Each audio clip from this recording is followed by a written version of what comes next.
Well, hey guys, I'm way behind as usual, and so Saturday here, and the hay's growing so fast now because we had so much wet spring, and then the sun. There wasn't no spring. It went from winter to summer. It went from cold to hot. I mean, like 2 weeks ago we had snow, and now we're 80s, 90s degrees, and the hay's growing so fast that I said, man, I got to get these. I was charged with getting these two bell wagons serviced and look them over and see, make them ready to go. So anyway, this one here, last fall, this, I had to pull this swather ahead, but anyway, this broke last fall, and I fabricated a plate. What actually broke, it bent that didn't break. This piece right here broke, and I put a heavier plate on it. So anyway, I need to paint it. I gotta get some paint. Back here, the other thing I noticed, these bell wagons don't live, they have a short use as far as the season goes. They only get used for about 3 months, but I mean, they're going over pivot tracks with a load of hay on, and sometimes these fields are gopher mound infested. Am I seeing cracks? Is that a crack there or what? It is a crack. You gotta look for things like that on these things, because they will manifest into something way larger if you don't address them.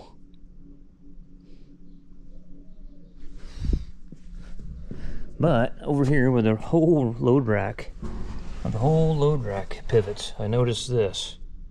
Somebody welded that on there, didn't have enough heat to it, and there's no penetration to the heavier piece of metal. So we're gonna take the torch and blow all this off, and then beat it back in there and weld it correctly. But these 1095s are getting pretty old bell wagons, and as you can tell, they've been welded. The eyes have been welded, the ear here has been welded. I mean, this has all been welded. I didn't do any of this, but they've. Another thing, this bell wagon's got these have a hydraulic park lock on them. So what happens is when you start the machine up and you get hydraulic pressure, once you raise this handle up, that releases the brakes. Once you let it down, it sets the brakes. It's hydraulically applied, and then so it's spring applied, hydraulically released. So I got to get a hold of New Holland. This one here needs to be changed. Look at it. It is leaking everywhere, and just from pulling it ahead, it was sitting back there, and you can see the pile of oil where it was sitting back here. So that needs to be fixed. So, but for now, I took a picture of all the filter numbers, inner and outer air cleaner. Oh wait, there's another fuel filter. I gotta take a picture of that one. I didn't get a picture of that one. I didn't see it till now. But the hydraulic filter, water coolant conditioner filter, inner and outer air cleaner, might already mention that. This one here. But anyway, I just cleaned my tip off on my torch, and we're gonna fire the torch up and blow the rat shit off of there, and get that back where it needs to be. This collar needs to slide in like that. And let's see if we can get in here with a grinder and clean this up. And what I'm going to do, they change the transmission fluid on these every year. And so instead of dropping the pan, and there's another damn filter right there. What's that? Is that like an inline filter for the transmission? What is that? What is that? What is that going to? That is hydraulic filter. So there's another one I need to take a picture of right there.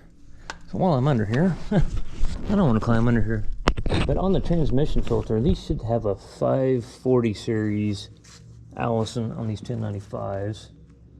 So I could probably get on New Holland's website and look up the filter number and order it that way instead of dropping the oil and pulling the filter out.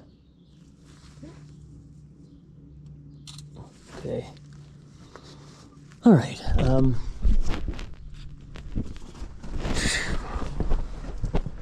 Oh. If you guys have ever been around these bale wagons, these tires right here, they're like a, what are they? They're, let's see here, they're 14 ply. Some of the ones we used to do were 20 ply, and I'm telling you what, you take one of these to your tire shop and you roll that son of a bitch out of the back of your pickup, and you'll see every tire man in that tire shop go running and hide somewhere, because they are a dirty, rotten bastard. I mean, stiffer than three preacher's peckers, I'm telling you. Yeah, there's something else. See, this is the original OE tire, and I bet it's a 14, so I guess I'm wrong. They're 14 ply. But, I mean, boy, they're stiff. They are stiff. We had backhoe buckets on this bead, breaking them loose before out in the field. I mean, holy shit. We had one of the big slide hammer bead breakers. Couldn't get it to break the bead. And then you couldn't get it to pop the bead over the rim because the damn tire's so stiff. So, anyhow, a lot of these, I used to retrofit all these to duals and put dual wheels on them back here and get rid of the singles, because the singles were so damn expensive. And see, this one's a recap here. That's a recap.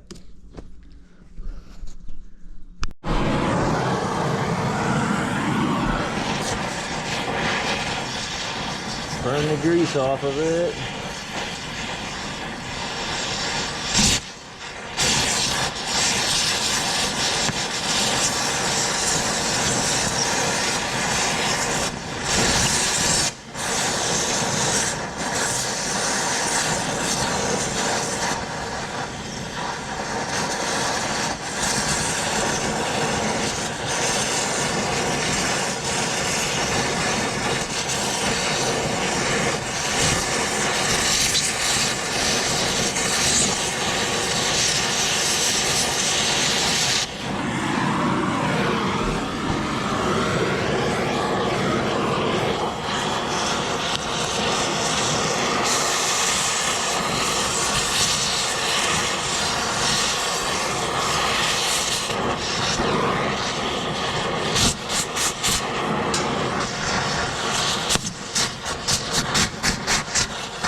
Pair of glasses on that still got in my eye.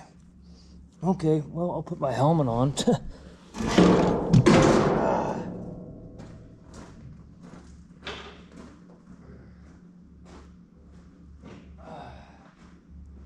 Jesus. If it can happen, it'll happen to me.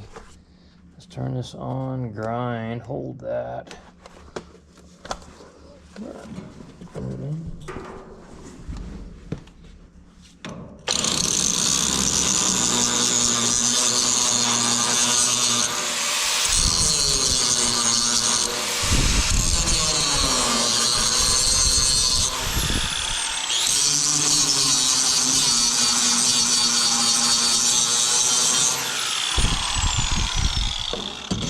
Much better Okay.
Slag off the pin.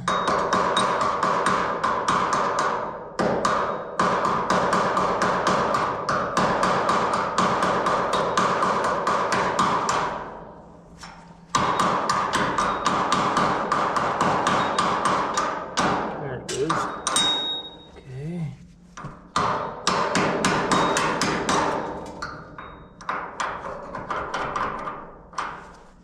A little bit of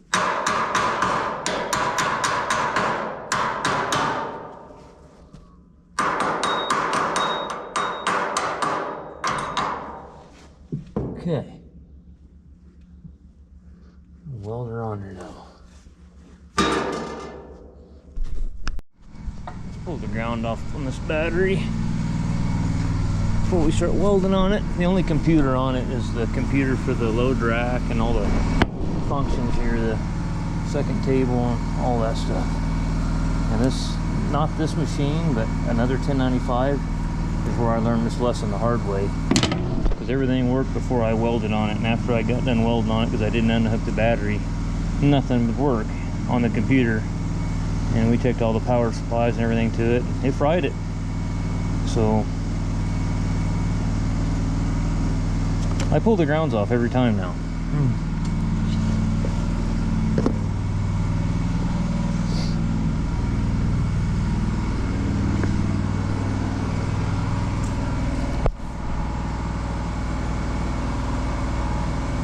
And before I even get there, that computer's not working completely anyway. I noticed the auto reset or auto start button wasn't working, and the second table up button wasn't working.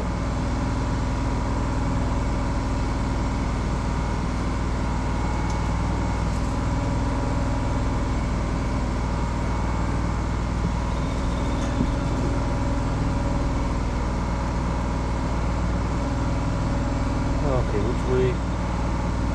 Let's go on here. Still on the grind.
to get down here though.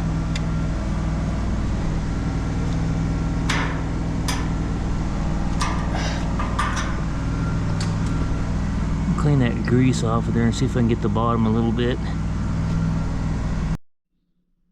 Well, I'm done with this one for now. Put the ground back on the battery and then lower the load rack down because I can back it back up. Make sure I don't hit the bell loader and knock it off. That's another thing I fixed last year was this, and I never had time to paint it either. It would just go to the next blow up. So I need some yellow paint for that.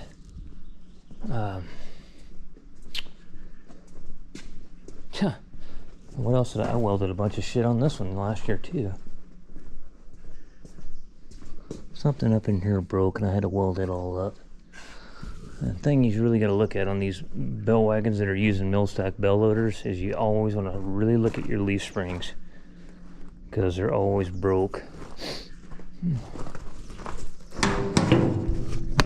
Okay, where did the battery cable go?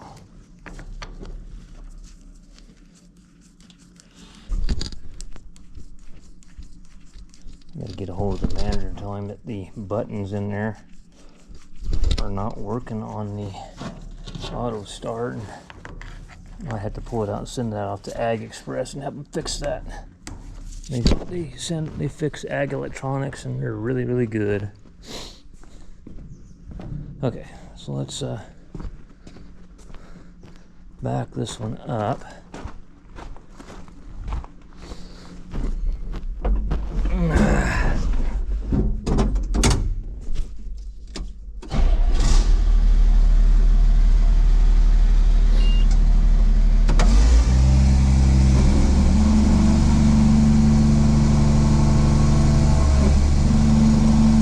Low on oil.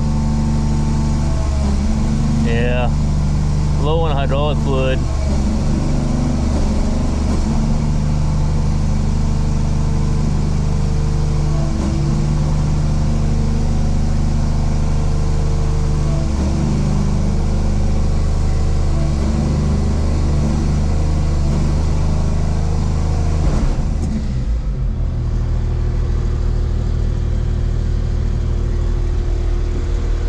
See, this button here is not working.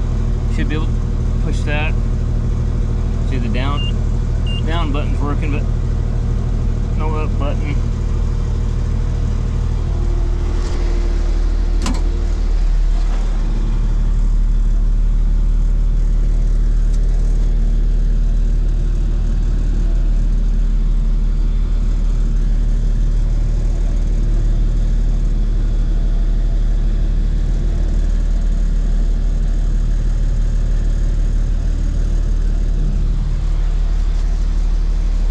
See where we're at.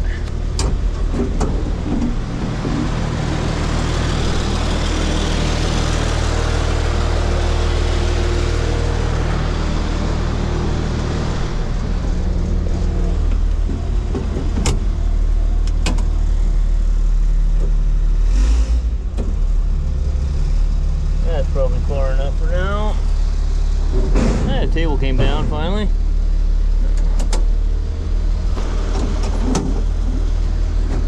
Yeah, but this is not working. I gotta figure out what's going on here. That ain't right. I just noticed we got a little friend sitting out here in front of this truck. Hi, bud. How are you? How are you doing?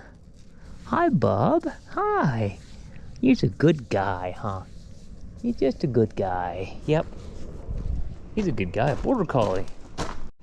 Something that happens on these bell wagons is the push-off feet. These push-off feet, once you tip your load of hay back, block of hay, these push-out feet come out hydraulically and shove the bell wagon out from underneath the block of hay. And something that happens quite regularly, because I know when I used to run bell wagon for my uncle all the time, I did it. If they don't get these push-off feet all the way in, this is what happens. And obviously they bent these because they weren't all the way in, and when it went down it hung up on them and bent them down. So we're gonna run them out and pull the push-off feet clear out of it. Throw them in the back of the truck, and we'll take them and go straighten them in the press and bring them back.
Okay, so these little magnets here, when the push-off feet comes all the way in, you'll see there's a, where's it at? Is it on the feet itself?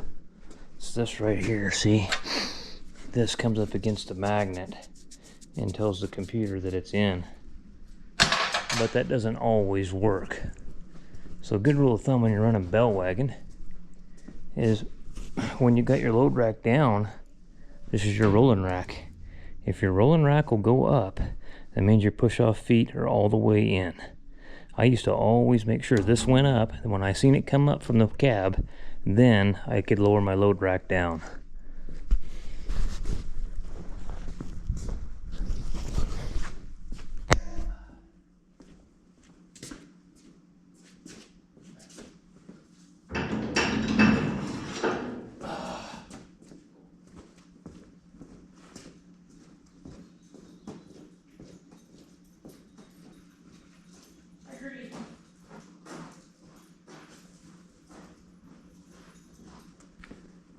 Get all my filters. For this one, pictures taken, that one, push off feet. This has got a 1000 series. That's got an Allison 540. This has got a 1000 series, just like in your Chevy pickup. Okay, so inner and outer clear. I'm just thinking out loud here. So I think we'll back this one up, and then I got to go weld up an Oteco pivot track filler.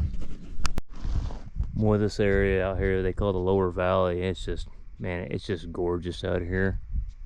It's just cool, and all the pivots and everything are running. But anyway, I like being out here. So this is an Oteco pivot track filler. The pivot tracks get deep and they're rough, especially if you're haying them and you're trying to cross them with haying equipment. It really is hard on the equipment. So this thing, fill it full of dirt, and then it's got a it's got a, see this little V-shaped trough deal, and the dirt goes down through there, and then it just basically drags it and fills that track full of whatever material they're using. So this piece back here, it's on the back of my truck. So this, to be done right, it's gonna have to come out of there, the whole piece. Just straighten these ears out right here, heat them up and straighten them back out. But this whole thing, it picks it up right back here.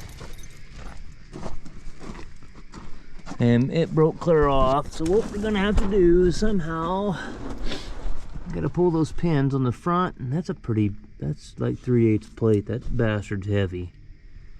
And then this end's full of dirt. I'm gonna just drop it down, and I wonder if I can just Boy, they sure have beat the living piss out of this thing and smashed it all in. How do you do that? The only way I can see that you could do that is you had a big rock or something in here, you know. Is there a plate on the bottom of this, or is it? No, I don't think so.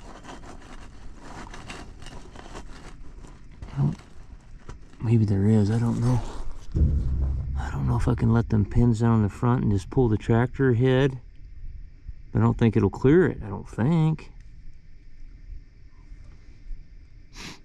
I gotta get it out from under it. Because to weld this right, I mean, it needs to be welded on both sides or it's just gonna break off again. You just weld that one side on there, it ain't gonna hold up down there with all that weight. You know, it ain't gonna do it. I guess I'll pull them pins out of the front and lower it down and see if it'll... If we're gonna clear it, or am I gonna have to hook my strap and my crane onto the back of that son of a bitch and lift the whole thing off the ground to get that thing out from underneath it.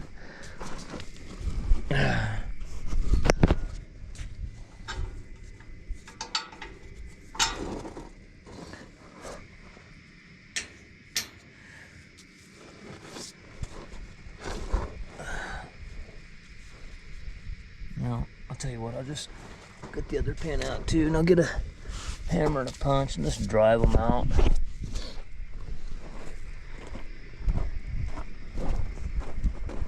Get them pins, that thing's dropped down. I wonder if I can just run this on them blocks. I'll probably just drag the blocks through the dirt. We'll see what happens here. MX 110, good tractors here. It's back when they made something that was worth a shit.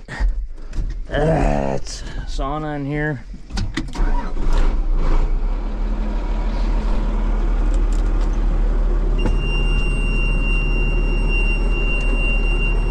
Nice seat, man.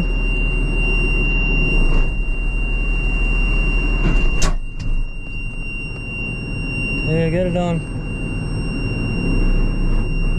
Just dragging that one.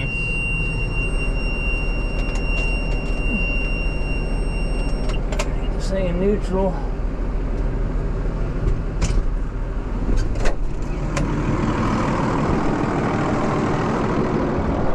And it's just dragging that one.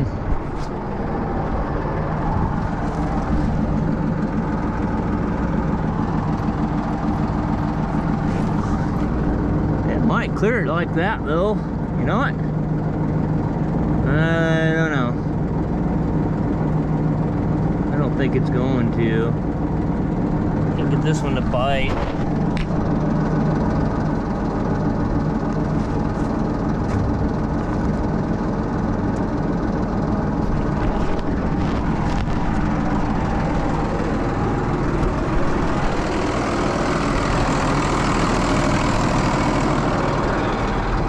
Don't sound very healthy there. Okay, that's what the beeping was. Park brake.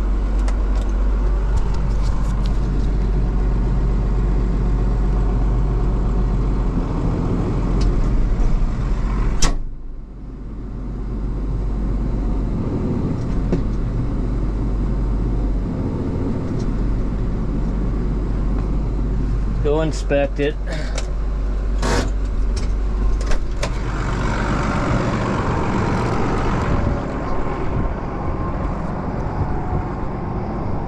I can get it out. Yeah, that's far enough.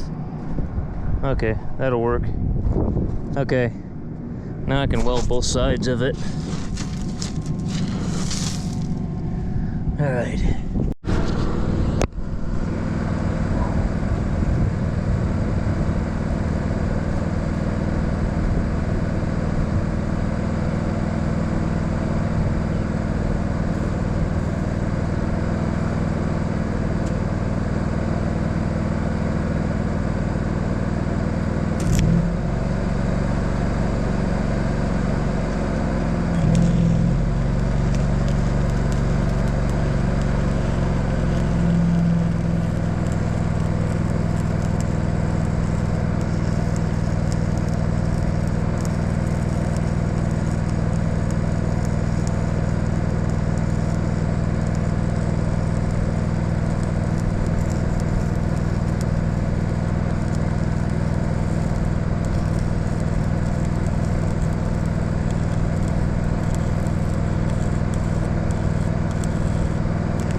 There it is.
Show you the finished product when I get done, but we're just going over it both sides. I got it tapped on this side. I'll have to dig some of that dirt out of there so I can get in there and get the right angle on it with the stick. Either that or bend the rod. All right. Let's see what happens here.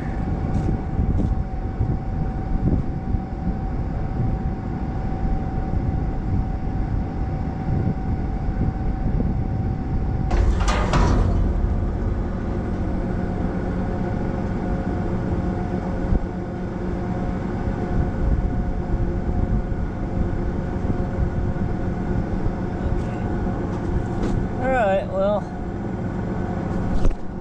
looks good.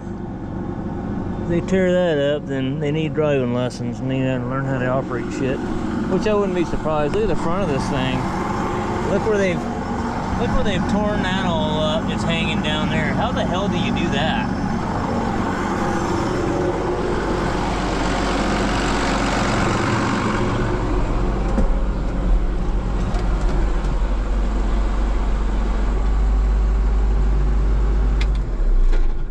As Grandpa used to say, these guys could screw up an anvil with a Q-tip. Oh, well, I gotta roll my leads up.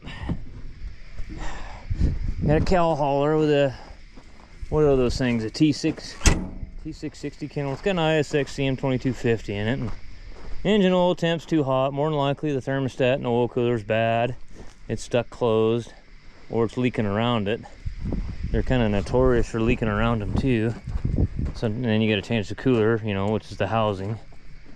And then what else is wrong with it? Keeps showing cam sensor codes. I got a cam sensor, but I'll run over there and try to get him, and we can go haul cows. All right. Well, and you never know, I might just make it back to. There's no cell phone service out here. If you get in trouble out here, you better hope somebody comes along here to move water or something here at night to find you. Stuck underneath some piece of equipment. But made in Wyoming, USA by cowboys. Huh. It's kind of impressive that there's actually something that's made in this country anymore. All right, well, pick all my shit up and I'll head out.